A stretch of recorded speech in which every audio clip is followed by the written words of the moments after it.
Hit and run कानून का क्या हश्र हुआ, ये बताने की जरूरत नहीं है। केंद्र सरकार ने अखिल भारतीय परिवहन कांग्रेस के साथ बैठक के बाद ड्राइवर्स से हड़ताल वापस लेने की अपील की। सरकार ने कहा कि फिलहाल ये कानून लागू नहीं होगा। गृह मंत्रालय ने मीटिंग के बाद कहा कि कानून अभी लागू नहीं हुआ है। ऐसे में ड्राइवर की चिंताओं को लेकर सरकार खुले मन से चर्चा के लिए तैयार है। गृह सचिव अजय भल्ला ने कहा, आपराधिक कानून भारतीय न्याय संहिता की धारा 106(2) में 10 साल की सजा और जुर्माने के प्रावधान के बारे में वाहन चालकों की चिंता का संज्ञान लिया है। कृषि कानून वापस लिए जाने से पहले भी सरकार बैकफुट पर आ चुकी है। केंद्र सरकार ने संशोधित भूमि अधिग्रहण विधेयक को लेकर 4 बार अध्यादेश जारी किए थे।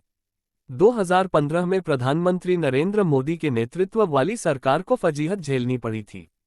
ये मौका था भूमि अधिग्रहण कानून का और उस वक्त अंत में विधेयक वापस लेना पड़ा था। यह विधेयक भी किसानों से जुड़ा हुआ था और उस वक्त भी किसानों में उबाल था और पूरे देश में विधेयक को लेकर विरोध किया गया था। उस दौरान भी पीएम मोदी को मन की बात कार्यक्रम में कहना पड़ा था कि वे भूमि अधिग्रहण विधेयक को वापस ले रहे हैं। केंद्र सरकार ने संशोधित भूमि अधिग्रहण विधेयक को लेकर 4 बार अध्यादेश जारी किए थे, लेकिन वह संसद से बिल को मंजूरी नहीं दिला पाए। अंत में यह वापस भी लेना पड़ा।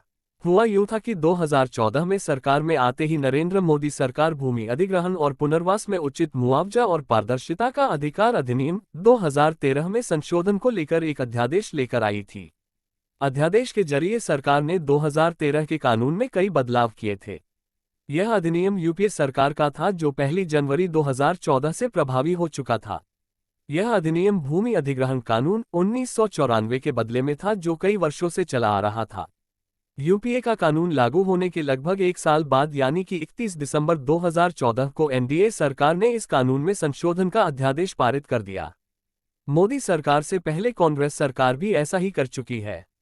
यूपीए सरकार के पीएम मनमोहन सिंह ने अपराधी ठहराए गए सांसदों और विधायकों को बचाने वाले विवादास्पद अध्यादेश को वापस ले लिया था।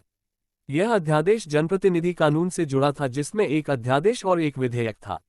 यूपीए सरकार ने ऐलान किया कि विरोध को देखते हुए सरकार अध्यादेश और विधेयक दोनों वापस ले रही है।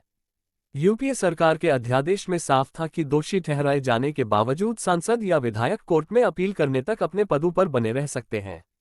विरोध को देखते हुए राहुल गांधी ने इस अध्यादेश को बकवास करार दिया था और सरकार को अंत में इसे वापस लेना पड़ा था।